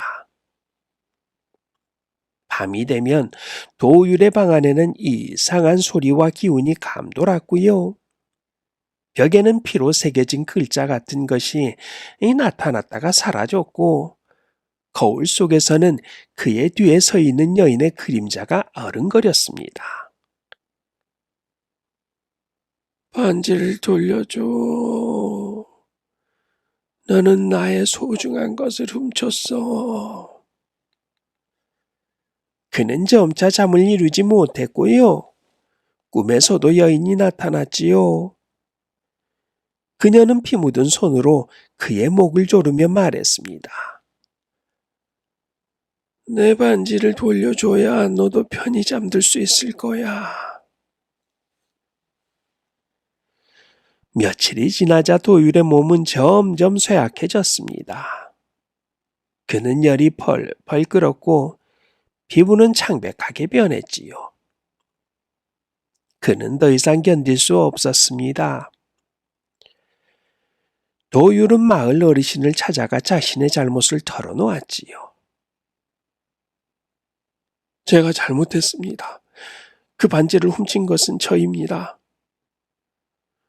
이제 전 더 이상 저주를 견딜 수가 없습니다. 도와주십시오. 어르신은 무거운 표정으로 말했습니다. 너는 죽은 자의 소중한 것을 훔쳤어. 그녀는 단지 반지를 되찾는 것이 아니라 너의 진심 어린 사과를 요구하고 있을 거야. 도율의 고백 이후 마을은 긴장감으로 가득했지요. 원혼을 달래기 위해 무당 청란이 부름을 받고 도착한 날, 마을의 하늘은 먹구름으로 가득 차 있었습니다. 그리고 바람은 칼같이 날카로웠지요. 마치 연하의 분노가 마을을 집어삼킬 기세였습니다. 마을 어르신들은 청란을 데리고 연하의 무덤 앞에 제단을 세웠습니다. 제단은 흰 천으로 덮였고요. 그 위에는 반지를 놓을 자리와 피로 물든 붉은 촛대 5개가 동서남북 중심으로 배치되었지요. 정란은 장삼을 휘날리며 무덤을 둘러보았습니다. 그녀의 눈에는 마치 다른 차원의 무언가가 보이는 듯 했어요. 이 무덤은 평범한 땅이 아닙니다. 청란은 한참을 들여다보더니 고개를 돌렸습니다. 이곳은 원한이 응어리죠. 강력한 에너지가 맴도는 곳이군요. 연하는 단순한 귀신이 아닙니다. 그녀는 이 땅에 뿌리내린 저주 그 자체입니다. 마을 사람들은 무언가 나쁜 일이 벌어질 것만 같은 불안감에 휩싸였습니다. 청란은 도유를 향해 고개를 돌리며 차갑게 말했지요. 네가 그 반지를 훔쳐 그녀를 다시 깨운 것이다. 연하는 단순히 반지를 돌려받고자 하는 것이 아니다. 그녀는 자신의 고통을 온전히 알아주기를 원하고 있어. 네가 진심으로 그녀의 한을 풀어주지 않는다면 이 저주는 절대 끝나지 않을 것이야. 청란의 말에 도율은 무릎을 꿇고 고개를 떨군 채 말했습니다. 제가 잘못했습니다. 욕심의 눈이 멀어 그런 끔찍한 짓을 저질렀습니다. 제발 그녀의 한을 풀어주세요. 청란은 그를 잠시 응시하더니 반지를 들고 제단 위에 올려놓았습니다. 반지는 은은한 빛을 발하며 희미하게 떨렸지요. 그 빛은 점점 강렬해지더니 붉은 촛불이 마치 폭발하듯 깜빡거렸습니다. 연하여, 이곳에 나타나 우리의 목소리를 들으소서. 당신의 고통을 풀어드리기 위해 여기에 모였습니다. 당신의 이야기를 들려주고 당신의 원한을 밝혀주소서. 청란의 외침과 함께 제단 주위로 차가운 바람이 몰아쳤습니다. 조들은 흔들리고 오히려 더욱 강렬한 불빛을 내뿜으며 어둠 속을 비추었지요. 그리고 그 순간 안개 속에서 연하의 모습이 천천히 드러났습니다. 연하는 흰 소복 차림으로 나타났어요. 그녀의 얼굴은 창백했고 눈은 슬픔과 분노로 물들어 있었습니다. 그녀는 제단 위에 놓인 반지를 바라보며 천천히 입을 열었지요. 이 반지는 나의 모든 것이었습니다. 나의 사랑, 나의 꿈. 그러나 당신들은 그것을 짓밟았습니다. 저의 약혼은 강제로 깨졌고 저는 혼인식을 앞두고 목숨을 잃었습니다. 나의 죽음은 억울함으로 가득했습니다. 그런데 이제 와서 이 반지까지 탐하다니. 제가 당신들을 용서해야 할까요? 그녀의 목소리는 점점 날카로워졌고요. 주위의 공기는 얼음처럼 차가워졌습니다. 마을 사람들은 숨조차 쉴 수 없을 만큼 두려움에 떨었고요. 연하여, 우리의 목소리를 들어주소서. 청란이 외쳤습니다. 이 젊은이는 자신의 잘못을 깨닫고 당신께 진심으로 사죄하려 합니다. 그의 사과를 받아들여 이 땅의 저주를 풀어주십시오. 하지만 연하는 눈을 가늘게 뜨며 도유를 노려보았습니다. 그녀는 제단을 향해 손을 뻗으며 말했지요. 사과, 이제 와서 사과라고. 나는 당신들, 인간들의 배신에 속았고 죽어서조차 평안을 찾지 못했다. 너희는 나를 2번 죽였다. 그녀의 손길이 닿자 제단 위의 반지가 붉게 타오르며 피를 흘리는 듯한 기이한 현상이 일어났습니다. 마을 사람들은 두려움에 떨며 뒤로 물러섰고요. 정나는 결연한 표정으로 주문을 외우기 시작했지요. 연하여, 당신의 한을 모두 드러내고 이 땅을 떠나십시오. 당신의 슬픔과 고통을 알겠습니다. 이곳의 모든 이가 당신의 억울함을 기억하고 당신의 죽음을 기리게 할 것입니다. 연하는 천천히 고개를 들고 청란을 응시했습니다. 그녀의 눈빛에는 여전히 분노가 서려 있었지만요. 한편으로는 깊은 슬픔과 구덕이 묻어났지요. 그녀는 도유를 향해 천천히 다가가며 말했습니다. 너는 내가 겪은 고통을 상상이나 할 수 있겠느냐? 나는 사랑하는 이를 지키고 싶었지만 인간들의 탐욕이 나를 짓밟았다. 이제 너도 내가 느낀 것을 조금은 알겠지.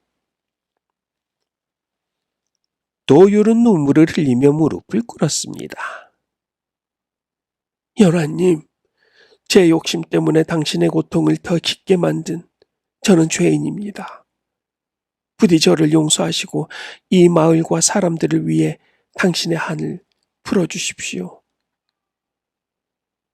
연하는 도유를 내려다보며 잠시 말을 잇지 못했어요. 그녀의 얼굴에는 분노와 용서 사이의 갈등이 스쳐갔습니다. 그리고 그녀는 이내 천천히 고개를 끄덕이며 말했지요.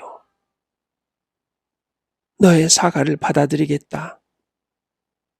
하지만 내 한이 완전히 사라지려면 너희 모두가 나의 죽음을 기억해야 한다. 내 이름과 나의 이야기를 잊지 말거라. 그 순간 제단 위의 반지는 다시 은은한 빛을 내며 하얗게 변했습니다. 연하의 모습은 점점 희미해지며 사라졌고요. 제단을 감싸던 차가운 기운도 서서히 잦아들었지요. 정나는 마지막으로 주문을 외우며 그녀의 영혼이 평온히 떠날 수 있도록 길을 열었습니다. 연하여, 이제 이 땅에서의 고통을 내려놓고 안식을 찾아줘서. 연하는 마지막으로 미소를 지으며 안개처럼 사라졌지요. 그녀의 목소리가 바람에 실려 희미하게 들려왔습니다. 고맙습니다. 이제 나는 편히 쉴 수 있을 것 같군요.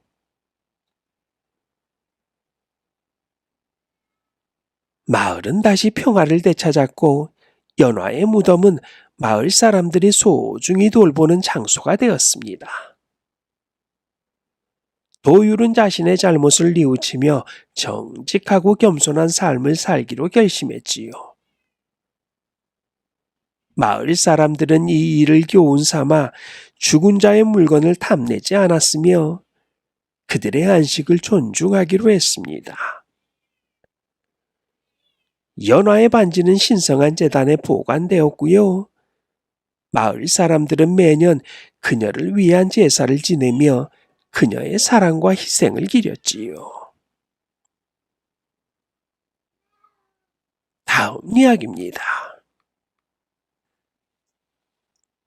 옛날 깊은 산속에는 인간이 발길을 들이지 않은 신비한 연못이 있었지요.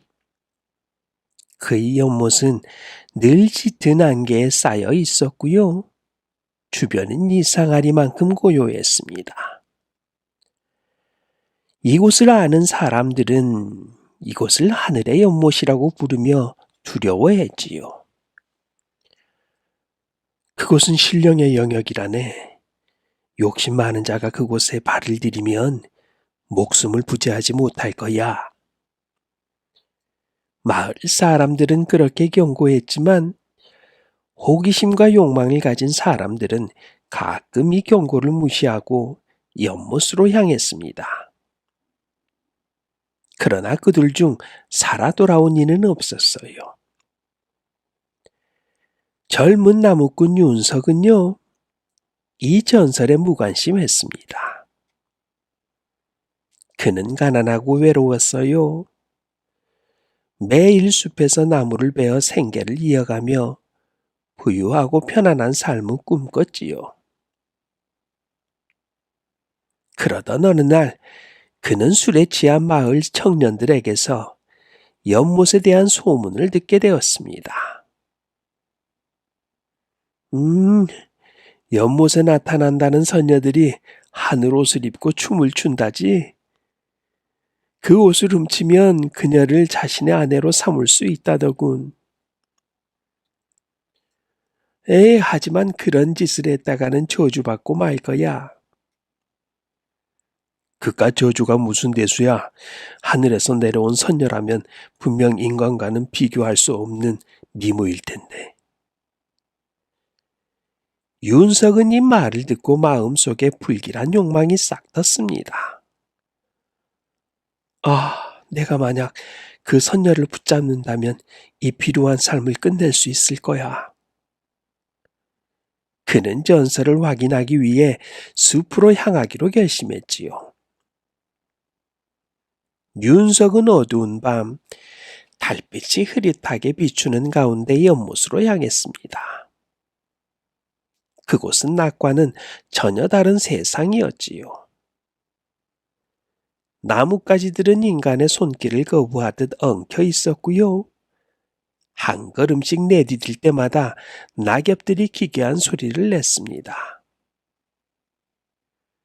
연못에 가까워질수록 공기가 차가워지고 그의 숨소리는 더욱 거칠어졌지요. 마침내 윤석은 짙은 안개 속에서 빛나는 연못을 발견했습니다. 정말 그곳에는 믿을 수 없는 광경이 펼쳐져 있었어요. 연못 가장자리에는 하얀 옷을 벗어둔 채 춤추는 여인들이 있었어요. 그녀들의 피부는 달빛 아래 반짝였고 머리카락은 물결처럼 흘러내렸습니다. 윤석은 숨을 죽이고 그녀들을 바라보았지요. 그때 한 선녀가 고개를 돌렸어요. 그녀의 눈은 어딘가 슬퍼 보였고요. 입가에는 미소가 번졌지만 기이한 서늘함이 느껴졌습니다. 윤석은 그녀를 보고 숨을 삼켰습니다. 그는 나뭇가지 사이로 몸을 숨기며 선녀들의 옷이 놓인 곳으로 다가갔지요. 하얀 옷 중 가장 화려한 옷이 그의 눈에 띄었습니다. 그것은 은빛으로 빛나고 있었고요. 윤석은 망설임 없이 손을 뻗어 그것을 움켜쥐었지요. 그 순간 연못의 공기가 갑자기 차가워졌습니다. 그러던 중 선녀들 중 한 명이 외쳤습니다. 누군가 우리의 옷을 가져갔어. 그들은 재빨리 옷을 입고 하늘로 날아올랐지요. 하지만 은빛 옷을 잃어버린 한 선녀는 연못에 남겨졌습니다. 그녀는 절망에 빠진 표정으로 주변을 두리번거렸지요. 윤석은 그녀를 지켜보다가 천천히 나왔습니다. 괜찮소? 이 늦은 밤에 왜 이곳에 있소? 선녀는 그를 보며 흐느꼈습니다. 저의 옷을 잃어버렸어요. 그 옷이 없으면 저는 하늘로 돌아갈 수가 없답니다. 윤석은 아무것도 모르는 척 하면서 말했습니다. 그럼 저와 함께 가시오. 당신을 안전하게 지켜주겠습니다. 그렇게 그는 선녀를 집으로 데려갔지요. 윤석은 선녀에게 친절하게 대했습니다. 그녀에게 따뜻한 옷과 음식을 제공하며 자신이 그녀를 지켜줄 유일한 사람이라고 말했지요. 하지만 그의 마음속에는 선녀를 영원히 자신의 곁에 묶어두려는 욕망이 자리 잡고 있었습니다. 당신은 하늘로 돌아갈 수 없습니다. 나와 함께 살아야 하오. 선녀는 다른 선택지가 없었습니다. 그녀는 연못에서 느꼈던 기이한 기운과 인간 세상에서 느껴지는 끝없는 고독 사이에서 갈등했지요. 그러나 그녀는 점차 윤석의 집안일을 도왔고요. 그의 곁에서 지내며 안정을 찾는 듯 보였습니다. 윤석은 그녀와 혼인하여 두 아이를 낳았어요. 아이들은 선녀의 아름다움을 그대로 물려받아 마을 사람들 사이에서 화제가 되었지요. 하지만 선녀의 마음은 항상 하늘을 향하고 있었습니다. 그녀는 매일 밤 아이들이 잠들면 창문 밖을 바라보며 혼잣말로 속삭였지요. 내 옷만 찾을 수 있다면 내 자유를 되찾을 수 있을 텐데. 윤석은 그녀의 그런 모습을 보며 불안감에 사로잡혔습니다. 그는 선녀의 하늘옷을 깊은 참고 속에 숨기고 그녀가 절대 찾을 수 없도록 조치를 취해놨지요. 하지만 선녀는 윤석의 행동을 눈치채고 있었어요. 그녀는 남몰래 집안 곳곳을 뒤지며 하늘옷을 찾기 위해 노력했지요. 선녀는 어느 날 저녁 아이들로부터 충격적인 이야기를 듣게 됩니다. 어머니, 창고에는요, 아버지가 절대로 열어보지 말라는 상자가 있어요. 아이들의 말에 선녀의 심장이 요동쳤습니다. 그녀가 인간 세상에 갇힌 후 결코 찾을 수 없었던 하늘옷이 바로 그 상자 안에 있을지도 모른다는 생각이 번뜩 들었기 때문이에요. 그녀는 아무렇지도 않은 척 미소를 지으며 말했습니다. 그랬구나. 아버지가 그렇게 소중히 여기는 물건이 거기 있을지도 모르겠네. 엄마도 꼭 한번 보고 싶다. 그날 밤 아이들이 깊이 잠든 후 선녀는 조용히 창고로 향했습니다. 창고의 문은 거미줄로 뒤덮여 있었고요. 오랜 세월 열리지 않은 듯 삐걱거리는 소리를 내며 창고 문이 열렸습니다. 선녀는 조심스럽게 들어가 아이들이 말했던 상자를 찾기 시작했습니다. 상자는 창고 한 구석 먼지가 수북히 쌓인 곳에 놓여 있었고요. 상자 위에는 무겁게 자물쇠가 채워져 있었지만 선녀는 서랍에서 윤석의 열쇠 꾸러미를 발견하고 자물쇠를 열었습니다. 상자를 여는 순간 그녀는 숨이 멎을 뻔했지요. 그 안에는 그녀가 하늘에서 입고 내려온 하늘옷이 고이 접혀 있었습니다. 은빛 실이 빛을 발하며 그녀의 손길을 기다리는 듯 했지요. 아, 이제야 찾았구나. 그녀는 떨리는 손으로 하늘옷을 꺼내 들었어요. 옷을 손에 쥔 순간 그녀의 눈에서 뜨거운 눈물이 쏟아졌습니다. 이 옷은 그녀가 하늘에서 누리던 자유와 삶의 상징이었고 동시에 인간 세상에 갇혀야 했던 억울함과 고통의 증거였지요. 선녀는 하늘옷을 품에 안고 무릎을 꿇었습니다. 그녀의 마음 속에는 아이들에 대한 사랑과 하늘로 올라가고 싶은 갈망이 충돌하고 있었지요. 그녀는 벗어나고 싶었지만 아이들을 두고 떠난다는 것은 쉽지 않았습니다. 아니야, 더 이상은 못 견뎌. 나 자신을 구해야 해. 선녀는 하늘옷을 입고 창고에서 나왔습니다. 그녀는 자신이 떠날 준비를 마쳤다고 생각했지만 윤석과의 마지막 대면이 남아 있었지요. 윤석은 그날 밤 이상한 인기척을 느껴 잠에서 깼습니다. 그는 집 안에서 들려오는 희미한 발소리를 듣고 직감 쪽으로 불길한 기운을 느꼈지요. 그는 황급히 일어나 창고로 향했습니다. 창고 문이 열려 있었고요. 그것을 본 그는 심장이 빠르게 뛰기 시작하네요. 창고 안으로 들어간 순간 상자가 열려 있고 하늘옷이 사라졌다는 사실을 깨달았습니다. 그의 가슴 속에는 두려움과 분노가 뒤섞였어요. 윤석은 집 뒤편 작은 숲길로 나 있는 발자국을 따라갔습니다.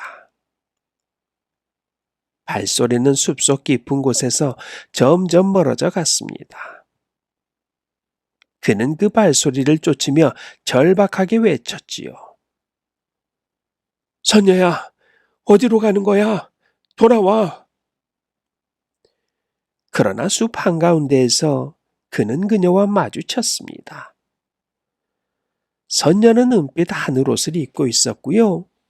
달빛 아래에서 그녀는 신령처럼 빛이 났지만 윤석이 보기에는 그녀의 눈빛은 차가웠습니다. 내 옷을 되찾았어요. 이제는 하늘로 돌아가겠어요. 그녀의 목소리는 결연하고 차가웠습니다. 윤석은 그녀의 말을 듣고 무릎을 꿇으며 애원했지요. 가지 말아줘. 우리 아이들을 두고 떠날 수는 없잖아. 네가 없으면 난 아무것도 아니야. 하지만 선녀의 눈에는 그의 말이 닿지 않았습니다. 그녀는 오히려 울분을 터뜨리며 말했지요. 당신은 내 자유를 빼앗았어요. 그리고 내 삶도 속였지요. 나를 사랑했다면 왜 나를 가둬야 했지요? 당신 욕심 때문에 나는 갇혔고 당신 욕심 때문에 나는 나 자신을 잃어버렸어요. 윤석은 필사적으로 그녀의 손을 붙잡았어요. 그래, 내가 잘못했어. 하지만 이제부터는 너를 좀 자유롭게 해줄게. 그러니 제발 가지 마. 하지만 선녀는 그의 손을 뿌리치며 말했습니다. 당신 후회는 이제는 의미가 없어요. 저는 더 이상 여기에 머무를 수 없습니다. 내가 떠나지 않으면 나 또한 당신 욕심에 영혼까지 잡아먹히고 말 거니까요. 그녀는 하늘로 날아오를 준비를 했지요. 하지만 윤석은 그녀를 붙잡으려 절박하게 도끼를 휘둘렀습니다. 그러나 도끼는 그녀에게 닿지 않았고요. 그가 밟은 돌이 미끄러지며 그는 낭떠러지로 굴러떨어지고 말았지요. 윤석은 피를 흘리며 바닥에 쓰러졌고요. 선녀는 하늘에서 이 광경을 내려다보았습니다. 그녀는 고개를 떨구며 말했지요. 저는 당신을 미워하지 않아요. 하지만 당신이 선택한 길이 우리의 비극을 만든 거예요. 그녀는 하늘로 날아올랐고요. 윤석은 쓰러진 채 마지막으로 아이들의 이름을 부르며 눈을 감았습니다. 선녀와 나무꾼의 아이들은 어머니를 잃은 슬픔과 아버지의 죽음을 동시에 겪으면서 자랐습니다. 그들은 어머니의 전설을 통해 인간의 욕심과 사랑의 진정한 의미를 배우며 성장을 했어요. 마을 사람들은 이 이야기를 오랫동안 전하며 욕심으로 타인의 자유를 빼앗아서는 안 된다는 교훈을 나누었지요. 다음 이야기입니다.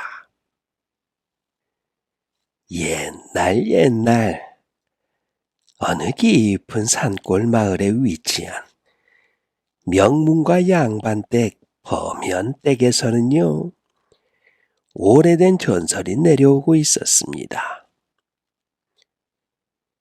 옛날에 범현댁의 대감이 백성들을 학대하고 부당하게 재물을 축적하자 하늘이 진노하였고, 그 결과 검은 개가 하늘에서 내려와 그를 물어 죽였대. 그 뒤 검은 개는 가문이 잘못된 길로 가면 다시 나타나 후손들을 벌할 것이라고 전해졌다나? 이 전설은 단순한 민담으로만 여겨졌지만요, 고을 사람들에게는 두려움의 상징으로 자리 잡았습니다. 전설 속의 검은 개는 거대한 체구와 붉게 빛나는 눈을 가졌으며 밤마다 울부짖는 소리로 자신의 존재를 알린다고 했지요. 최근 들어 검은 개의 전설이 다시 입에 오르내리기 시작한 것은 범현대감의 갑작스러운 죽음 때문이었습니다. 고령임에도 건강을 유지하던 범현대감은 어느 날 밤 집안 연못 근처에서 의문의 죽음을 맞이한 것이에요. 그의 시신은 부자연스러운 자세로 쓰러져 있었고요. 목에는 마치 거대한 짐승의 이빨 자국처럼 보이는 상처가 남아 있었습니다. 사건 이후 집안의 하인들은 밤마다 이상한 울음소리를 들었다며 불안해했지요. 범현대감의 죽음으로 가문의 재산과 영지는 그의 손자인 범준호에게 상속되게 되었습니다. 범준호는 한양에서 학문을 익히던 중 부친과 조부의 연이은 죽음으로 고을로 돌아오게 되었고요.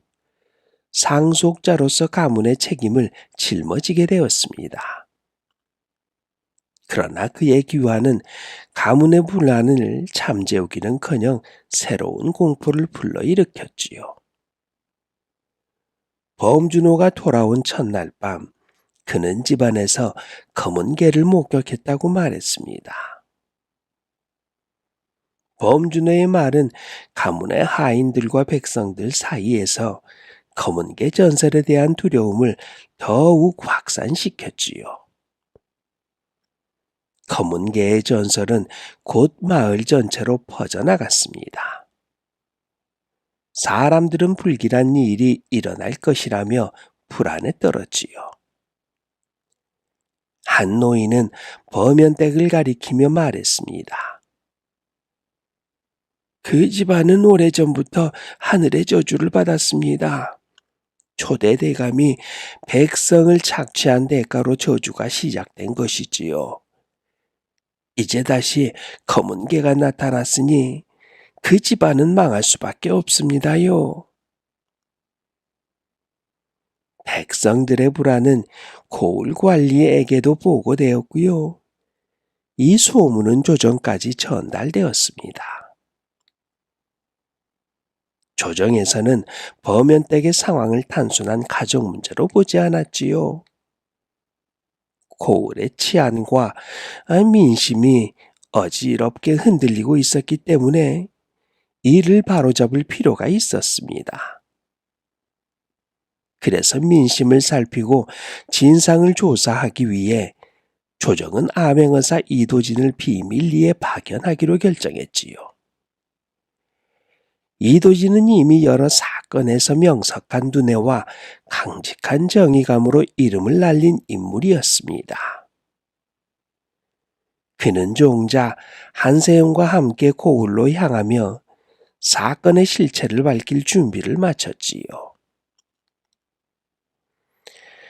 암행어사 이도진은 자신의 정체를 숨긴 채 종자 한세영과 함께 범연댁이 위치한 고을에 도착했습니다. 그는 평범한 선비 행세를 하며 고을의 상황을 살폈지요. 마을은 검은개의 전설로 뒤숭숭했으며 범연댁에 대한 소문이 사람들 사이에서 공포를 확산시키고 있었습니다. 한 노인은 떨리는 목소리로 말했지요. 검은개가 정말로 나타났습니다. 밤마다 연못 근처에서 개 울음소리가 들리고요. 범연댁 사람들 중 누군가 또 죽을 것이라고들 합니다. 그 집안은 저주받은 집안이 틀림이 없어요. 이도진은 초자연적 존재를 믿지 않았지만요. 전설을 이용해 공포를 조장하려는 누군가의 음모 가능성을 떠올렸습니다. 이도진은 범연댁에 도착해 상속자인 범준호와 처음으로 대면했지요. 범준호는 긴장한 표정이었습니다. 암행어사 나리, 제가 이 가문의 상속자로서 이곳에 왔지만 집안은 이미 불길한 기운으로 가득합니다. 밤마다 검은 개를 보았고 하인들도 그 소리를 들었다고 합니다. 저주가 다시 시작된 것입니다. 이도진은 그의 이야기를 들으며 차분히 대답했습니다. 대감, 저주라는 것은 결국 인간의 마음속 두려움에서 시작됩니다. 검은 개를 직접 보았다면 그 형체나 행동에 대해 자세히 말해 주시겠습니까? 범준호는 한숨을 내쉬며 대답했지요. 그것은 거대한 짐승이었습니다. 밤의 어둠 속에서도 그 붉게 빛나는 눈이 선명하게 보였고요. 그것이 저를 노려보고 있는 듯한 기분이 들었습니다. 하지만 그 뒤로는 사라져버렸어요. 이도진은 범연댁의 다른 구성원들과도 대화를 나누며 사건의 실마리를 찾으려 했지요. 그러나 집안은 이미 균열이 깊게 생겨 있었고요. 가장 의심스러운 인물은요, 바로 상속자인 범준호의 숙부 범시호였습니다. 그는 이도진에게 냉소적인 태도를 보이며 말했지요. 암행어사가 이런 미신에 휘말리다니 놀랍군요. 이 가문의 문제는 단지 상속자를 둘러싼 다툼일 뿐입니다. 저준이 귀신이니 하는 말에 귀 기울이지 않으셔도 됩니다. 범시호의 태도는 이도진에게 더 큰 의심을 불러일으켰습니다. 그는 범시호가 상속권을 둘러싼 탐욕을 숨기고 있을 가능성을 염두에 두었지요. 이도진은 하인들을 불러 검은 개에 대한 이야기를 물었습니다. 하인들은 공포에 질린 얼굴로 저마다 자신이 들은 소리와 본 광경에 대해 말했지요. 이도진은 연못 근처를 또 조사하기로 결심했습니다. 밤이 되자 그는 한세용과 함께 연못으로 향했지요. 연못은 짙은 안개로 가려져 있었고요. 주위는 으스스한 정적에 휩싸여 있었습니다. 이도진은 연못 가장자리에서 이상한 자국을 발견합니다. 그것은 분명히 커다란 짐승의 발자국처럼 보였어요. 이 자국은 단순한 개의 발자국이 아니다. 거대한 짐승이 분명하다. 하지만 자연적으로 이렇게 큰 짐승이 존재할 가능성은 낮다. 그는 발자국 주변을 더 조사하며 짐승의 흔적이 연못 근처로 이어져 있는 것을 확인했습니다. 이도진은 발자국을 따라가며 주변의 나무에 이상한 자국이 새겨져 있는 것도 발견했지요. 이도진과 한세용은 조사를 계속하던 중 멀리서 이상한 울음소리를 들었습니다. 그 소리는 깊고도 날카로웠으며 점점 가까워지고 있었지요. 두 사람은 소리가 나는 방향을 주시하며 숨을 죽였습니다. 그때 어둠 속에서 거대한 검은 개가 모습을 드러냈지요. 개는 붉게 빛나는 눈을 가졌고요. 그 눈으로 두 사람을 노려보았습니다. 검은 개를 목격한 후 암행어사 이도진은 연못과 그 주변을 집중적으로 조사했지요. 그는 연못 가장자리에 남은 발자국이 연못 근처에서 갑자기 끊긴다는 것을 발견했습니다. 발자국이 사라진 지점은 바위와 수풀이 어지럽게 엉켜 있었고요. 땅이 다른 곳보다 단단하게 다져져 있었어요. 이도진은 땅을 파보기로 했습니다. 그리고는 몇 시간 후 커다란 목재 상자를 발견해요. 상자 안에는 검은 청과 기름칠한 가죽 같은 물건들이 들어있었습니다. 이도진은 상자를 닫으며 중얼거렸지요. 검은 개는 실체가 있는 동물일 뿐이다. 하지만 누군가 이것을 이용해 공포를 만들어내고 있는 것이야. 상속권을 둘러싼 음모일 가능성이 높아. 범현댁의 숙부 범시호는 이도진에게 내내 적대적인 태도를 보였고요. 이는 그를 의심케 하는 주요 단서가 되었습니다. 특히 범시호가 집안의 하인들을 몰래 만나고 있다는 소문은 그 음모 가능성을 뒷받침했지요. 이도진은 하인 중 한 명을 비밀리에 불러 신문했습니다. 범시호 대감이 너희에게 무엇을 시켰는지 말하거라. 하인은 한참 동안 침묵하다가 결국 고백했습니다. 대감께서는 저희에게 검은 개를 훈련하라고 하셨습니다. 그 짐승은 밤에만 활동하게 했고 사람들을 놀라게 하라는 지시를 내리셨습니다. 대감께서는 그 개를 이용해 상속자를 몰아내려는 계획을 가지고 계셨습니다. 이 고백은 범시호의 음모를 밝혀내는 중요한 단서가 되었습니다. 이도진은 범시호가 집안 연못 근처의 숲에서 검은 개를 훈련시켰다는 정보를 입수했지요. 그는 한세영과 함께 밤중에 숲으로 향했고요. 그곳에서 개를 조종하는 사람이 사용하는 휘파람 소리를 발견했습니다. 역시나 이도진과 한세영은 숲을 조사를 했지요. 그런데요. 그때 검은 개가 갑자기 나타나 그들을 공격하려고 했습니다.